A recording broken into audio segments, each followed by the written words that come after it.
week 15 was primarily a filler week. Most of this week was set up for future storylines.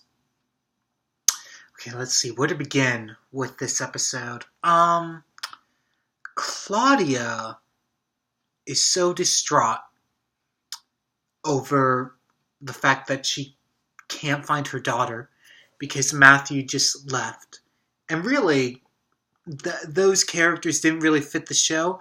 I'm a little surprised that Claudia is still on the show. I said at the beginning of this season, we're now 3 episodes in, that she was still the most interesting character, but she's started to weigh down on me. She's starting to get a little bit boring, which is unfortunate because I thought her character was really interesting. But we're just kind of focused on she's depressed, she's devastated, and that's okay. That's a perfectly fine place for her character to be in, considering the circumstances.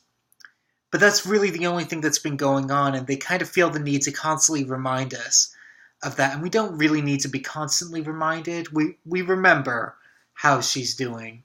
So she tries to commit suicide, and a friend of Blake's, this doctor character who got a new title card after Joan Collins in the main titles, he shows up and helps her back to consciousness and pretty much saves her life. But it gets implied that he's going to try to take her life as a personal vendetta against Blake. It's a really fascinating development for the show, which is great. I was pretty much... it wasn't the primary storyline, but it was one of the bigger storylines of this episode.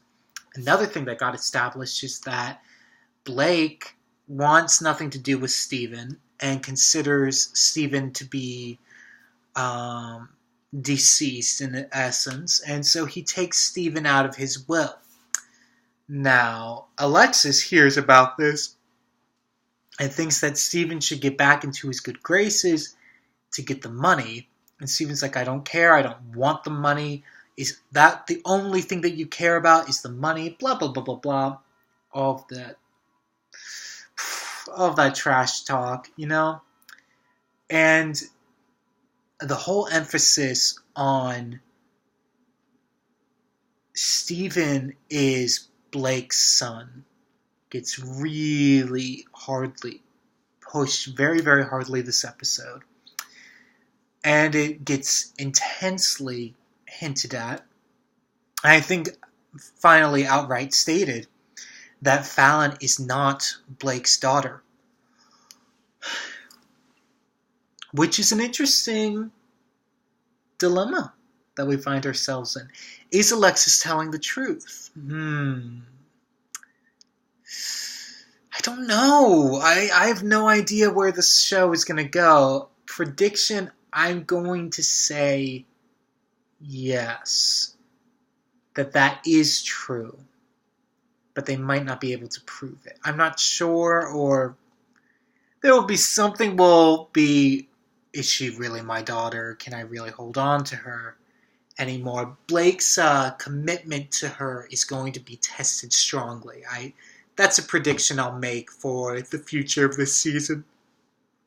Also, Fallon and her husband Jeff, Fallon really wants to have a baby to compete against Crystal because Fallon is delightfully awful. She's just terrible. She wants nothing more than the spotlight to always be on her. And in a way, she was born into the wrong family because she might have been able to be a good businesswoman had she not been in that family. But in the same way, she wouldn't have known all of the business practices that Blake kind of taught her had she not been born into the Carrington family. And that's a question we'll never be able to answer. Like, where... But, that could be an interesting thing if it gets proven that she's not really Blake's daughter. Biological, I should say. because she is Blake's daughter. Let's be straight about that. But biologically so, she might not be. But that's just semantics. It's just words. She might get a business out of that. I don't know if that's the direction they're going. I'm probably overthinking it because we don't even know if it's true. I'm assuming it will be a storyline they pretty much pan out throughout the rest of the season. Or it could be that she is biologically a Colby, which could make things extremely awkward for her and Jeff being together. I don't think they're going to go in that direction either, although that would be the direction they would go in today, I'm almost certain. So yeah, I mean, there was a lot of fun things that happened in this episode, and we got really Crystal and Alexis's first interaction with each other. And it was electrifying. Oh, you could see the daggers coming out of their eyes at each other. They really dislike each other. And that's really intense, but so much fun to watch. So far, I mean, Alexis is still kind of... I don't think the writers know what they want to do with Alexis. I'm not sure that they know what they have right now. And even then, because she doesn't have a lot to do, I mean, she's an interesting character. And she's able to say things that none of the other characters really go out and say. And that makes it interesting. But she, in a lot of ways, reminds me, and this is probably a model that Melrose Place followed, same producer and all. Heather Locklear's Amanda was really kind of at the beginning. And then going into the second season that she was on, she became much more interesting of a character. I think that's what we're going to experience with Joan, that she will be given more things to go as the season goes on, but I think it's going to still take a while for us to get there.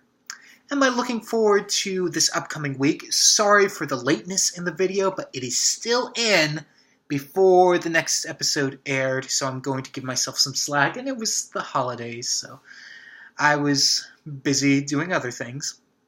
I really wanted to focus and dedicate the time for this study. Yeah, I mean, of course I'm excited about this upcoming week. I just want to see what happens.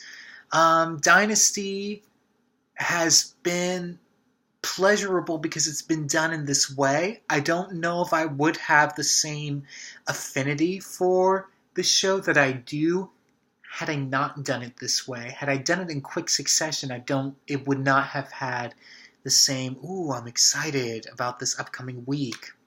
Same goes for the Dallas study, which that video will be out soon too, so don't you worry about that.